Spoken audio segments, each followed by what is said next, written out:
the film does such a good job at taking very serious moments and making them kind of light, even and funny, but still keeping them very like human and intimate. How did you end up doing that? Especially like with some preparation, especially on set, to get that. I think when we talk, sometimes even in one sentence, off stage, on stage, in a movie or on, in real life, sometimes we ride comedy and tragedy within one beat, and I think we're just trying to take that sort of natural tone that we have and put it on the screen, and cut all the fat out that movies have, or that romantic comedies have, and just make it, the tone be very realistic. And Donna is a naturally funny character, so in one beat she'll be saying something very self-deprecating, and then the next second she'll be saying something very sweet and heartfelt. I think that's just how we interact with each other. And to me, it's just a realistic portrayal of how modern people speak to each other. Where did the title come from? The song. The song. It's the song. Because I don't think Donna is a child, an obvious child. I think Donna is somebody who's not ready for what the late 20s is giving her, and she thought she would be someplace else, or she wasn't sure, that she didn't know that the late 20s was going to be just as hard as her early 20s. And she's trying to figure out how to be confident and where her voice is on and off stage. I think she's trying to figure out how to take over this passivity that seems to be a running narrative in her life. And I think she's mature and thoughtful, and I think she's doing something that needs to be done. But it's really just the title of the song. Is there something lyrically about the song that fed into the title as well? I'm a rhythm girl. Mm-hmm. I am not. I do know the lyrics to the song. I read the liner notes, but I think that determines the feel of the song. It's not just like drum and bass. It's obviously Paul Simon's beautiful poetry that he's written, but I just liked it for nostalgic reasons, and I'm a sucker for nostalgia, and I listened to that song a lot when I was little in my car, looking out the window, making up little movie ideas. One day I'll make a film. Yeah, exactly, sort of. I mean, I didn't think that, didn't think that far. I was just like, oh, look at that tree. I feel like I'm in a movie. Yeah, totally. I used to ride the subway stoned in New York, and when it gets dark in the subway and you're in the tunnels, the window across from me becomes a mirror. And I would listen to, I remember sophomore year of college, I would listen on repeat the Amélie soundtrack, and just just imagine myself as a woman in a movie that was about a woman, which is pretty interesting that I actually got to do it. Yeah, I think a lot of people connect to music that way. Mm-hmm. It makes them feel like they're in a movie. I would think one of the hardest things to do in a movie is stand up, and I have some very painful memories of watching certain scenes in Punchline and movies like that. And yours is so great that Sally Field, okay, she tried her best. But yours is so wonderful, and I'm just assuming. So was that a set that you would have given? Did you write that, or? I didn't. We collaborated on it together. Gillian wrote this stand-up based off of the style that I perform in, meaning sort of loose storytelling, very, very instant with the audience, a conversation that's evolving, not clubby or anything like that. She wrote it, we cut it down, we did some workshopping where I improvised the set based off of what she had written, and she recorded that, rewrote, and then on the day of the shoot, that was the shooting draft of the film, had that stand-up set that then we turned into bullet points so that I was not memorized, so that it could be natural. Yeah. And you would have the feel of Donna feeling it out, and we talked about it, and then I went up and went through these subjects that Gillian had set out, and some of them are exact lines of her writing, and some of them are lines that came up during it, and she would also call out to me during the shooting and be like, circle back to talking about dirty underwear or whatever. Mhm. And then I would go back, and during that time of kind of walking backwards, new material would come in. So was that scene, were those scenes a little bit more nerve-wracking, or were you so used to that environment that it was...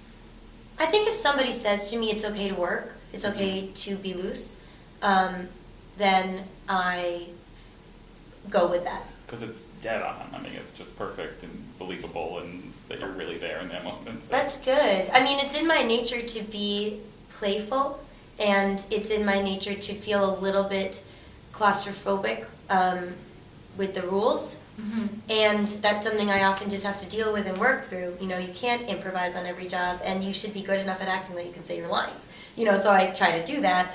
I don't know, I try. That's all I can say for myself. But for Gillian to say, you can be a bit looser, and for her to be comfortable enough in what she had written to be flexible was an amazing testament to her. And we were just a good pair. Going with that, the film's got some great quips, and it's also got like jokes that get like run all the way to the ground. Like it just extended and extended, and it just when are they gonna end? But they continue along with it. How much is that the writing, and how much did you allow for like ad-libbing? I'm very open. I think filmmaking, what makes me really excited about being a filmmaker and wanting to do this in the first place is that you get the chance to collaborate with a lot of smart, creative, intelligent actors, cinematographers, editors. I mean, every step of the way is with collaboration. And what Jenny and I found in each other was a tone of how we like to speak to one another, Mm-hmm. a comfortability of where our parameters were. I was very comfortable with letting Jenny go because she knows Donna just as well as I do, and we were really on the same page. So if a word didn't feel true, and if a sentence would have been funnier this way, then I was very malleable, and I don't have I have an ego, but it's a different kind of ego. When it comes to the work, it's always about the work first and not about Gillian's credit. confidence level is, at once she's very modest, very modest, but the confidence is so functional, and the tone is so clear that I think as somebody who I am like really active and kind of high energy, if I was excited and felt like, oh, I get this tone, I felt like I wanted to add, I would only add if it really suited the character of the moment, not if it was going to be like the funniest joke. The point that we had was that we're thoughtful. This is a film about character, and although the character is a comedian, it's not a film that is just like a joke factory. And we both knew we wanted the quiet moments to be Mhm. there and paced properly throughout the film. And Jenny really took hold of those moments and knew what to do within those beats with her face and her eyes. Like you could see, but we've been with her the whole time. So when she is quiet, we know what she's thinking. What about Jenny's extending a those fabulous actress. the extended jokes? How about that? Was those Were you talking about scripted? like discharge? They sort of just kept on going and That's back all and forth, the sarcasm That's not back and forth. Gillian. That is all scripted. Yeah. We didn't improv the underwear. No. No, it's not my underpants. Throw them on the screen. My underpants are filled with shit. Thanks for the second. You got it. You got it. It's a scoop right there. It is a scripted film, and the jokes that, you know, like that you're an Eileen Fisher ninja joke, I mean, that's like a perfect, it hits so hard. She's a wonderful comedy writer, but with a voice that's new, and I think just much more thoughtful than I've read before. So this stemmed from a short that you guys did. What was the difference between shooting the short and shooting the feature? Money. And time. And time, yeah, a little bit more money and a little bit more time, and that was. But not a lot, much more of either. And a crew of 30 people, which was very new for me. The short was just 4 or 5 people, all from film school. This was a real movie set where my producer Elizabeth and I worked really hard to hire a crew, and we were a boss and paid 30 people, and there's something really exciting about that and really scary about that. Mhm. And to be somebody's employer comes with, I think, a lot of heaviness, and respect for the people who work for you and who are coming in every day, bringing so much of themselves to their roles, whether it's Jenny coming every day focused, but also the crafty person and the DP and the gaffers. And it was really... Everybody was full in. Full fucking focus. Yeah. And you had such Full a throttle. great cast. I have to admit, I'm a borderline Gabby Hoffman fanatic. So is everyone. She's the best. I just started shooting Transparent today. I can't wait to see. Fabulous. But anyway, and one just weird aside is, for the first hour, I thought you looked so much like her that you were sisters in the film. Then you're not. Now I see you sitting together. I think you look like her. Are you just a chameleon that looks like whoever you're with? Maybe. I don't know. I would be happy to look like Gillian or Gabby any day of the week. Can you talk about working with Gabby? Because I just love her style and. Sure. Yeah. I mean, I wanted to be an actress since I was young. I can't remember anything else. It is my first and ultimate desire. And she was my age and acting when I was growing up.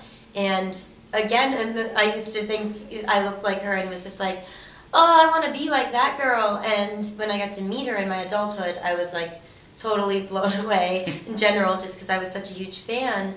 But, you know, after getting past that, the real ultimate moment of just like being totally floored was discovering her personality. She's very wise, really open, and just like really no nonsense. You know, she's very fearless, and I think she sets the bar really high for performance. And I felt that in a good way. You know, I wanted to impress her, and I just think she's kind of like the closest you can get to like a goddess. She's got that like real mythical vibe. Eternal, Yeah. but also a teacher. Yeah, she's great. Anne has a huge range. I mean, if you saw like Crystal Fairy and Yeah. then this and then her On on Louie, Girls. she was on Yeah. Louie, and she's amazing on Louie. So one more movie where you are sisters would be necessary. God, I would love to play real sisters. That would be wonderful. Yeah. I would love to do anything with her. Just go for a hike. which I did. And I liked it. I've always wondered, being a comedian, when you talk about your relationships on the stage and how that results in like awkwardness and probably real problems inevitably. Mm-hmm. And do you have any experience with that, and how do you relate to it? Because I know it became a problem in the film. I don't do it. Yeah. It just never seemed right to me. But I'm not Donna. I know my boundaries, and I think although my stand-up is about like being horny and having diarrhea and things like that, I still feel that it's actually paired with very nice manners. And I think that the cornerstone of having nice manners is to have like an equal exchange. You know, someone says, "How are you?" You say, "I'm fine. How are you?" And Donna does not understand boundaries and limits at the beginning of the film. For me, I get it. My relationships are precious, and I don't talk about my husband on stage unless it's something flattering. But even if it was something flattering that was like going to embarrass him, I wouldn't do it, because there's just too much to talk about. Yeah, people always joke, "Oh, it's going to be in your next movie." I'm like, well, it might be. But if you're telling me something in confidence, I would never take that and put that into a character or a situation, unless I asked and got permission. Do you expect to have any kind of feedback from pro-life circles in any way about the content of the film? Have you? I haven't personally, and I guess because of the shorthand that journalists have taken with abortion comedy, we will get some of that. And Mostly from people who haven't been who anywhere near the haven't film, yeah. Of course, maybe basing it off of just articles in the trailer, which is a shame, because if they see the movie, they know that it's not an abortion comedy. They still probably don't like it. It's probably not your main audience. Probably not, definitely not. But some of them are. So if it ignites a conversation, and we've been saying that for a long time, then we're excited and ready. Well, it's still a refreshing take on it, because it's just, it's so demonized for reasons that after a while don't make a lot of sense. Right.